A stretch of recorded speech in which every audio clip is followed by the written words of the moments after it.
Okay, so chart, there are 4 rows in the chart.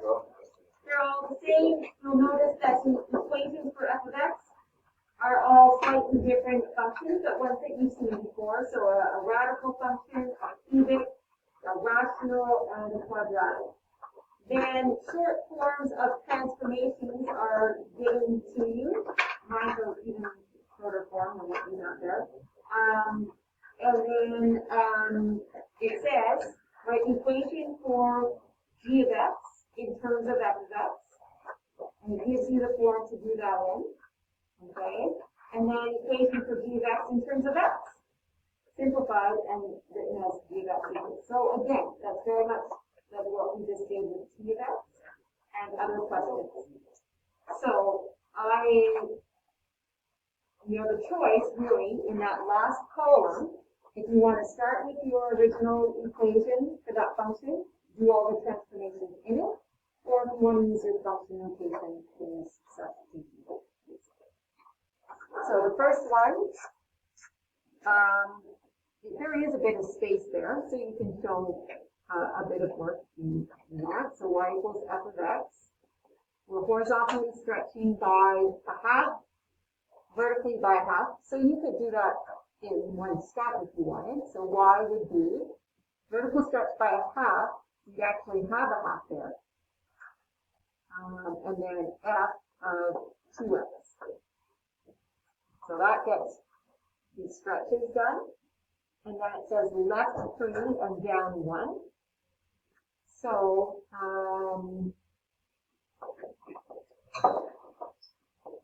left 3 is going to be x plus 3 in brackets, and down 1 would be minus 1 outside of the bracket. Okay? And then, to save space, don't rewrite it, just change the y to g of x. And then make sure, is it here, is it still in factor form? Because that's what it's asking for, and it is. Okay, so it's in the correct form. So then, if you need to find a simplified form, you're using substitution. This is kind of similar to the last one, actually. What you might want to do is expand this out, right? It helps in terms of substitution. So you could rewrite this.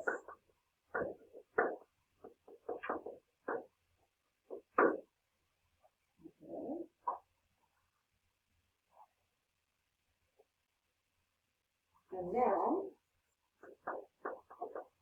instead of f, that's where you put your function in.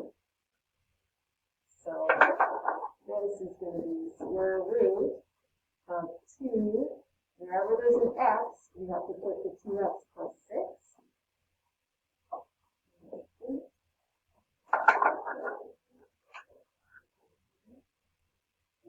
Round off to a very nice.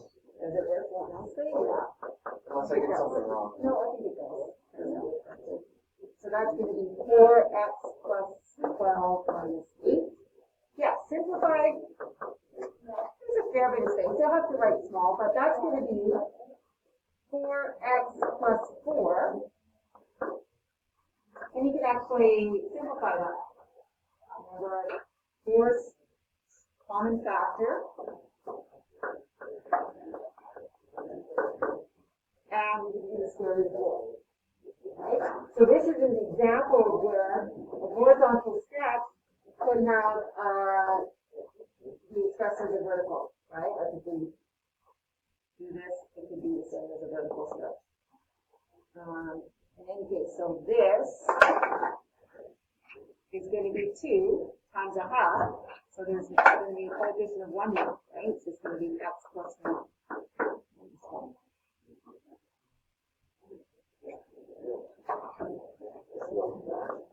You may run out of space with some of them, so maybe you're going to spare this space going to be too.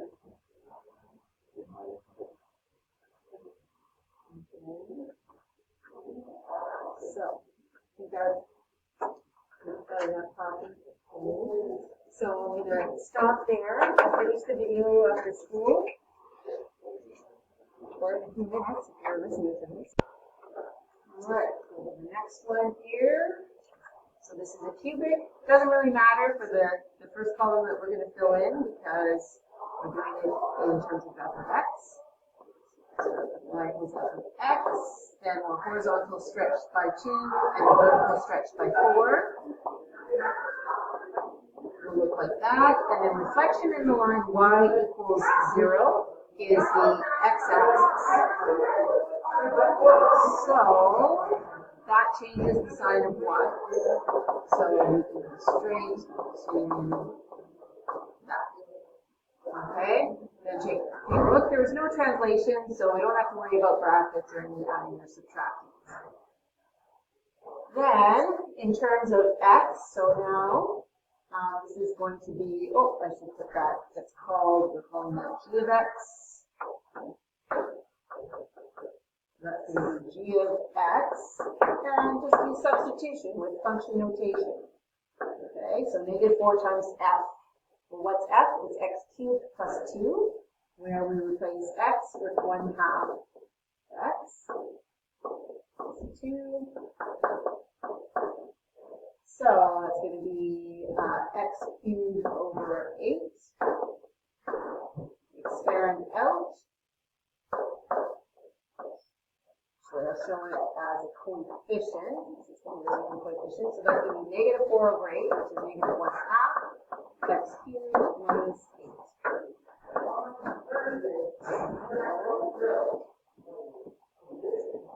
Next one is rational.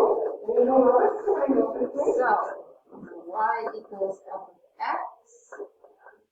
Horizontal stretch by a 6 will be f of 6x. Reflection in the y-axis changes the sign of y. Changes the sign of x, which will end up being -6x. Just expand the brackets in my head. And then down 3. And we'll call that g of x.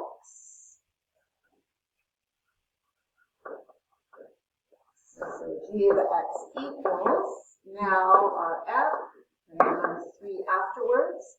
So substitute -6 in. -6x in. And then simplify that. So that'll be 6x over -6x minus 3. Both of the denominators, both terms have a negative, so I'm going to factor out and I can divide. So I can factor out a -3 in the denominator to get 2x plus 1. And then 3 goes into 6 twice. I'll show the negative out front. And that would be 2x plus 1 minus 3.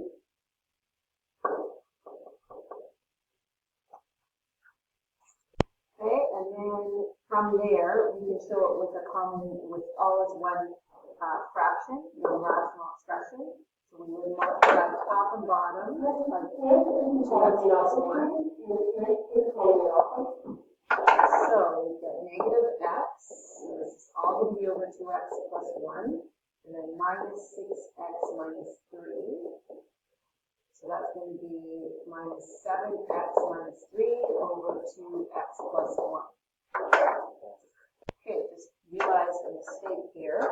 Forgot to copy out the 2, so that's a 2 there, 2 there, so that's going to be -8x. There we go. I think I got it this time. And then the last one, so y equals f of x, horizontal stretch by 2/3, vertical stretch by 5. So that's going to be 3 over 2x in the brackets. And reflection in the x-axis and the y-axis. And then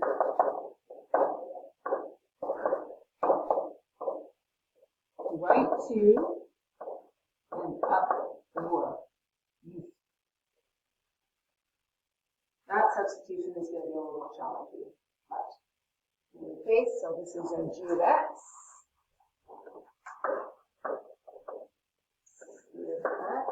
So I'm actually going to just simplify in inside the brackets there. So it'll be plus 3. Makes it a little bit easier. Okay, and so then I'm going to replace in F. Negative 3 over 2x plus 3. Then this one.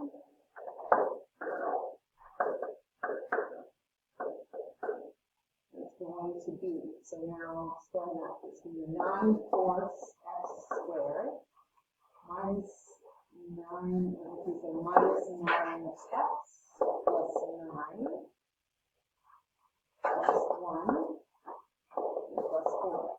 Running out of space. Multiply through by 4, so that'll be 9x squared minus 36x plus 36 plus 1. Multiply through by negative 5.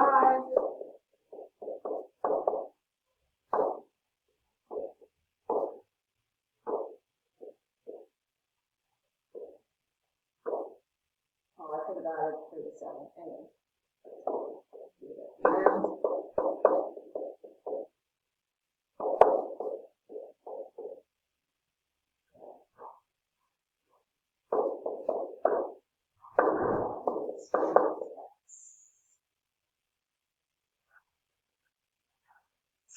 Okay, so that's the number here.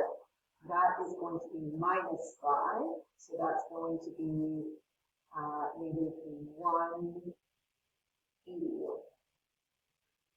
Now we're done. Sorry about the errors. It happens.